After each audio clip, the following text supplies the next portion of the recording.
ప్రస్తుతం మనతో పాటు ప్రముఖ ఆధ్యాత్మికవేత్త ఆస్ట్రోన్యూమరాలజర్ జయప్రద గారు మనతో ఉన్నారు. మేడంతో మాట్లాడదాం. నమస్తే అమ్మా, శ్రీమాత్రే నమః.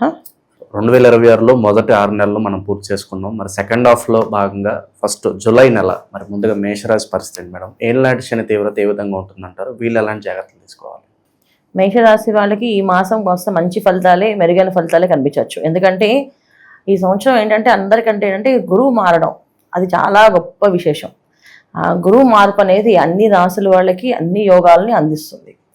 గురువు యొక్క యోగం ఏంటంటే మనకి వీళ్ళకి మేషరాశి వాళ్ళకి చతుర్థ స్థానంలో గురువు ఎప్పుడైతే వచ్చారో వీళ్ళు చేయవలసిన సాధించవలసిన పనులన్నీ కూడా క్రమక్రమంగా మారుతూ జరుగుతూ వెళ్ళిపోతుంది. అది వాళ్ళు మారట్లేదు, ఆటోమేటిక్గా కాలమే మారుస్తుంది మనుషులు అంటారు. అలా మార్చుకుంటూ వెళ్ళిపోయే అవకాశం ఎక్కువగా ఉంటుంది.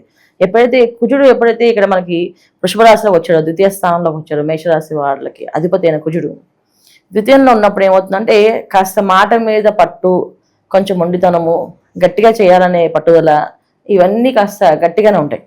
కానీ మామూలుగా మన గోచారీత్యా చూసుకుంటే మేషరాశి వాళ్ళకి ఏళ్ళనాటి ప్రభావం ఉన్నప్పటికీ కూడా గురువు ఉన్నాడు కనుక ఇక్కడ అది పాజిటివ్ సైన్ కింద తీసుకోవచ్చు. అంటే పట్టుదల పెరగడము, దాన్ని సాధించే యోగము, దాన్ని సాధించే దానికి కావాల్సిన డబ్బు ఏర్పాటు అవ్వడము, ఈ లోన్స్ ప్రాసెస్ ఉన్న వాళ్ళకి లోన్స్ రావడము, ఇవన్నీ జరుగుతాయి. అంటే కుటుంబంలో కొంచెం సాత్వికతనం, అంటే కొంచెం మెత్తదనంగా, కామ్గా, అందరూ కొంచెం సపోర్టింగ్ సిస్టమ్గా మారడము, వీళ్ళకి సపోర్ట్గా ఉండడము, ఇవన్నీ జరిగే అవకాశం ఈ మేషరాశి వాళ్ళకి గురువు ఉండడం వల్ల అవుతుంది.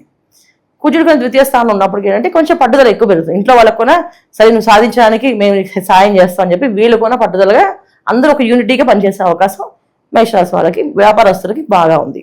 ఇంకా ఉద్యోగాల్లో ఉండే వాళ్ళకి మాత్రం కాస్తంత ఆలోచన చేసి మారాలి. ఎందుకంటే మార్పు అనేది ఇప్పుడు చెప్పాను కదా మీకు ఏనర్సీ ప్రభావంగా ఉంటుంది కనుక ఈ ఉద్యోగం మారడం అనేది ఒక్కొక్కసారి అది మంచిగా అనిపించవచ్చు, ఒకసారి అది మంచి అని అనుకునేది చెడుగా కూడా మారే అవకాశం ఉంటుంది. కానీ ఉద్యోగస్తులు మాత్రం జాగ్రత్తగా కొత్త ఉద్యోగాలు కానీ కొత్త ప్రయత్నాలు కానీ ఒకవేళ ప్రమోషన్ వచ్చి వేరే ఊరు ట్రాన్స్ఫర్ అవుతున్నా కానీ ఇవన్నీ కొంచెం ఆలోచించి ఆచితూచి అడుగు వేసుకుంటే మేషరాశి వాళ్ళకి ఉద్యోగస్తులు కన్నా ఇటువంటి ఇబ్బంది లేదు, చేసుకోవచ్చు.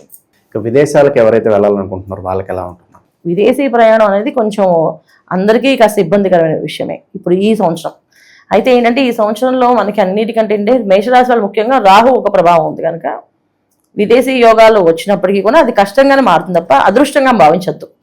వచ్చినా అది ఒక కష్టం కింద ఫీల్ అయ్యి వెళ్ళాలి. దానివల్ల అదృష్టం వస్తుంది, కలిసి వస్తున్న ఉద్దేశంతో వెళ్ళకూడదు. ఎడ్యుకేషన్ పరంగా వెళ్ళే వాళ్ళు వెళ్ళొచ్చు. చదువు కోసం వెళ్ళాలి, యూనివర్సిటీస్ వచ్చాయి, అక్కడ సీట్స్ వచ్చి వీళ్ళు వెళ్ళాలి. దానికి డబ్బు వీళ్ళు చాలా కష్టపడి ఏర్పాటు చేసుకోవాల్సి వస్తుంది. అయినప్పటికీ కూడా ఏర్పాటు చేసి పంపించిన చదువు విషయంలో ఎటువంటి ఇబ్బంది లేదు. ఎందుకంటే గురువు చతుర్థ స్థానంలో ఉన్నారు కనుక విద్య దాంట్లో ఎటువంటి ఇబ్బంది లేకుండా సాగే అవకాశం ఉంటుంది. ఇంకా ఉద్యోగ విషయాల్లో మనం జాగ్రత్త పడాల్సింది. ఉద్యోగాలు ఎవరైతే వెళ్తున్నారో విదేశాల్లో కాస్త కష్టమే అనిపిస్తుంది. కష్టంలో కొంచెం జాగ్రత్తగా చూసుకొని వాళ్ళ పర్సనల్ జాతకాలు ఒకసారి చూపించుకొని విదేశీ యోగంలో ఎటువంటి ఇబ్బందులు లేవంటే వెళ్ళొచ్చు.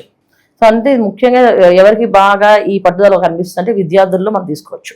విద్యార్థుల్లో చాలా వరకు పట్టుదలగా చదివి యూపీఎస్ ఈ సివిల్స్ రాసే ప్రిపరేషన్ స్టూడెంట్స్ ఎవరుతున్నారో వాళ్ళు గట్టిగా సాధించే అవకాశం ఉంది. ఎందుకంటే వీళ్ళకి గురువు కొన యోగ కారకుడే.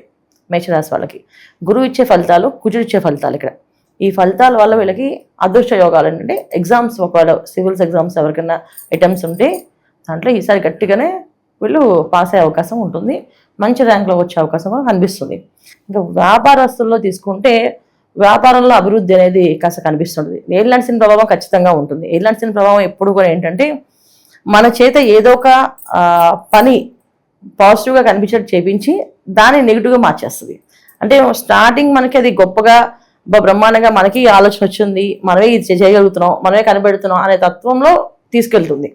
అంటే ఇప్పుడు మామూలుగా చూడండి, చెరువులో వలేస్తారు, ఎరవేస్తారు, ఎరవేస్తే చావు దానికి గ్యారెంటీ. అలాగా ఏళ్ళనాటి శని ప్రభావం ఏంటంటే మేషరాశి వాళ్ళకి ఉంటుంది.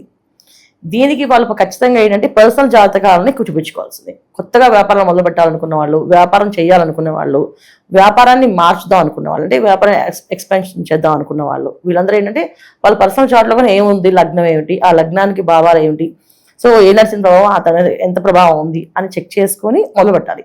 కుటుంబ పరంగా, ప్రేమానురాగాల పరంగా ఎలా ఉంటుంది? అదృష్ట యోగాలకి చెప్పచ్చు. ఎందుకంటే చతుర్థ స్థానంలో గురువు కదా వీళ్ళకి, మేషరాశి వాళ్ళకి కుటుంబంలో ఒక సఖ్యత, ప్రేమ, అనురాగాలు, అందరూ ఒక బాధ్యతగా తీసుకోవడము. ద్వితీయ స్థానంలో కుజుడు ఎప్పుడైతే ఏర్పడ్డారో వీళ్ళకి కానీ పట్టుదల పెరగడము, దానికి నువ్వు సాయం చేస్తా అంటే నేను కూడా సాయం చేస్తా అని చెప్పి అందరూ ఒక యూనిటీగా మారడము, అన్నదమ్ముల నుంచి అక్క చెల్లెల నుంచి సపోర్ట్ రావడము, లేదా తల్లిదండ్రుల నుంచి సపోర్ట్ రావడము, చిరాస్తులు ఉంటే ఆస్తుల నుంచి ఆ యోగం కనిపించడము, దాని నుంచి ఒక భాగం నీకు ఇస్తాం, ఈ భాగం నువ్వు ఇస్తాం అని చెప్పి ఒకవేళ భాగాలు పంచే అవకాశం ఉంటే పంచే అవకాశము, ఇవన్నీ కూడా వీళ్ళకి జరిగే అవకాశం ఈ మాసంలో ఖచ్చితంగా ఉన్నాయి. ప్రస్తుతానికి వీళ్ళకి ఏం లాడ్చిన జరుగుతుంది మేడం? ఈ టైంలో పొరపాటును కూడా ఏ చర్యల్లోకి వీళ్ళు వెళ్ళకూడదు అంటారంటే ఏ విధంగా మలుచుకోవాలంటారు వీళ్ళు? జనరల్గా మేషరాశి వాళ్ళకి ఏం నడిచిన ప్రభావం కనిపిస్తుంది కానీ కొన్ని పనులు చేయకూడదు అంటే అవి వాళ్ళకి అది జరిగే పనే కాదు. ఎందుకంటే వాళ్ళకుండే అగ్రెసివ్ తత్వం ఇంకెవరికి ఉండదు. ఎందుకంటే ఆ పని అప్పటికి అయిపోవాలి, ఆ క్షణాన్ని అయిపోవాలి అనే లక్షణం ఎక్కువ ఉంటుంది. ఏం నడిచిన ప్రభావం అదే చేయకూడదు. ఏ పనైనా 10 సార్లు ఆలోచించి అప్పుడు అడిగేయాలి తప్ప వెంటనే చేయకూడదు. వెంటనే డెసిషన్ తీసుకున్నాం అంటే అది రాంగ్కి వెళ్తుంది. ఆలస్యంగా ఆలోచించి ఒక 10 మందితో అడిగి తీసుకున్నాం అంటే అది కరెక్ట్ వేలోకి వెళ్తుంది. అలా 10 మందికి అడిగామంటే అది మన కర్మ నివృత్తి అవుతుంది అనమాట. ఇక్కడ శని భగవాన్ సాటిస్ఫాక్షన్ ఏంటంటే ఓకే నువ్వు ఇప్పుడు నీకు నచ్చింది, నువ్వు ఐస్ క్రీమ్ తినాలనిపించింది, వెంటనే షాప్కి లైసెన్స్ కొనుక్కోకూడదు. నేను ఐస్ క్రీమ్ తినాలని ఇంట్లో వాళ్ళని పర్మిషన్ తీసుకోవడమో లేదా ఫ్రెండ్స్ని అడగడము, అది ఏదో అది కొంచెం కష్టపడాలి. ఐస్ క్రీమ్ వెంటనే షాప్లో డబ్బులు తీసుకొని కొనేసామంటే దానివల్ల మనకు జలుబో దగ్గు ఖచ్చితంగా వస్తుంది. ఎవరికి రాదు కానీ మనకు వచ్చేస్తుంది. ఎందుకంటే ఇది శని భగవాన్ తత్వం ఏంటంటే ఏ పని చేసినా ఆలోచించకుండా చేస్తే ఒప్పుకోరు. అదే నువ్వు ఆలోచించాను, కష్టపడ్డా, 10 మంది అడిగావు అంటే అప్పుడు దాన్ని యాక్సెప్ట్ చేస్తారు. ఈ ప్రభావం ఈ మార్పులో వీళ్ళు ఎలా వెళ్తే 100% సక్సెస్ అవుతారు. అది ఎందుకంటే జనరల్గా వీళ్ళకుండే తత్వం ఏంటంటే ఎవరిని అడిగే పని వాళ్ళు నచ్చింది వాళ్ళు చేసేస్తారు. చేసిన తర్వాత నేను ఇలా చేశానని ఇంట్లో వాళ్ళకి చెప్తారు. అది ఎవరు వాళ్ళు ఇష్టపడే వాళ్ళకి చెప్తారు, ఇది నేను చేశాను, ఇలా అనుకున్నాను, నేను నా ప్లానింగ్ ఇది అని చెప్పేసి. ఇది వాళ్ళ తత్వం. అందుకే కొంచెం చేయవలసిన ప్రభావం కొంచెం కష్టంగానే ఉంటుంది వీళ్ళకి. పరిహారాల పరంగా ఏం చెప్తారు? ఎవరిని ఎక్కువగా వీళ్ళు ఆరాధించాలంటారు?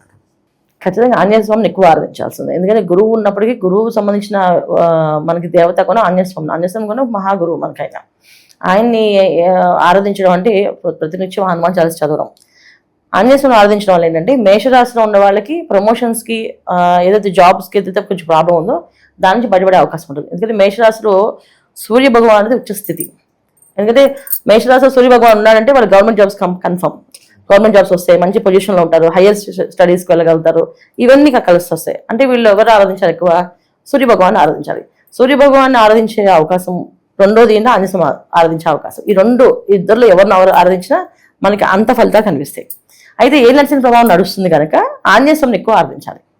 సో ఆంజనేయ స్వామిని ఆరాధించడం వల్లే అన్ని విధాల వీళ్ళకి కలిసి వచ్చే యోగాలు వ్యాపారస్తులకైనా, ఉద్యోగస్తులకైనా, గృహిణులకైనా, విద్యార్థులకైనా, ఎవరికైనా సరే హనుమాన్ చాలీసా ఎక్కువ చదవడం, ప్రతిరోజు హనుమాన్ చాలీసా చదివేసి బయటికి వెళ్తే పనులన్నీ విజయవంతంగా అయ్యే అవకాశం ఈ మాసం ఉంది. ఇంకా అన్నిటికంటే గురు పౌర్ణమి వస్తుంది. గురు పౌర్ణమి రోజు వ్యాస భగవానుడి ఎక్కువ ప్రార్థన చేయడం, వ్యాస భగవాన్ సంబంధించిన మన స్వామీజీ మఠాల్లోకి వెళ్ళడము, అక్కడ ఈ కాషాయ వస్త్రాలు స్వామివారు కట్టుకునే ఉంటాయి, అవి వాళ్ళని అడిగితే అక్కడ సంస్థలో వాళ్ళు ఇస్తారు, అవి తీసుకొని స్వామివారికి పెట్టడం, అలా సేవ చేయడం వల్ల ఏంటంటే శని భగవాన్ ఒక ప్రభావం కానీ తగ్గే అవకాశం 100% ఉంటుంది. ఇది చేసుకోవాలి. మంచి విశ్లేషణ అందించారు, ధన్యవాదాలు మేడం. శ్రీమాత్రే నమః.